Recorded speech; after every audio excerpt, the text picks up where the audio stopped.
షార్ట్కట్లో పైకి రావడానికి చిన్న చిన్న కొన్ని పనులు చేసి కాంప్రమైజ్ అయిపోయి కొన్నిసార్లు మనం జీవితంలో ఉన్నత స్థితికి వెళ్ళడానికి చాలా అవకాశాలు మనకు వస్తాయి.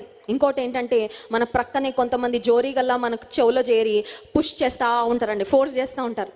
మంచి చేయాలనే ప్రోత్సాహం కంటే చెడు చేయాలనే ప్రోత్సాహం చాలా బలంగా ఉంటుంది కదండి. కొన్నిసార్లు బయట నుండి వస్తుంది, కొన్నిసార్లు మన లోపల నుండే వస్తూ ఉంటుంది.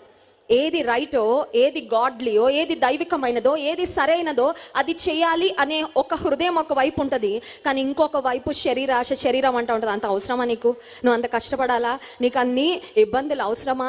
అందరిలాగా ఉండేలే, సరిపోద్ది, ఫ్లోతో పాటు వెళ్ళిపో కదండి. ఈ మాట మనం ఎక్కువ వింటూ ఉంటాం కదా, ఫ్లోతో కొట్టుకొని వెళ్ళిపో. అందరు చేసే నువ్వెందుకు డిఫరెంట్గా ఉండాలి? నువ్వెందుకు వ్యత్యాసంగా ఉండాలి? నువ్వెందుకు నిలబడాలి? నువ్వెందుకు మాటలు అనిపించుకోవాలి? నువ్వెందుకు రాళ్ళు వేయించుకోవాలి?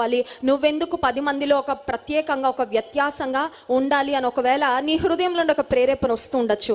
అలాంటి సమయంలో దేవుని మాటకు విధేయత చూపించి పరిశుద్ధాత్మ దేవుని యొక్క నడిపింపుకు కనుక మనం లోబడి పాపానికి నో చెప్పగలిగితే దేవుడు ఆశీర్వదిస్తాడు.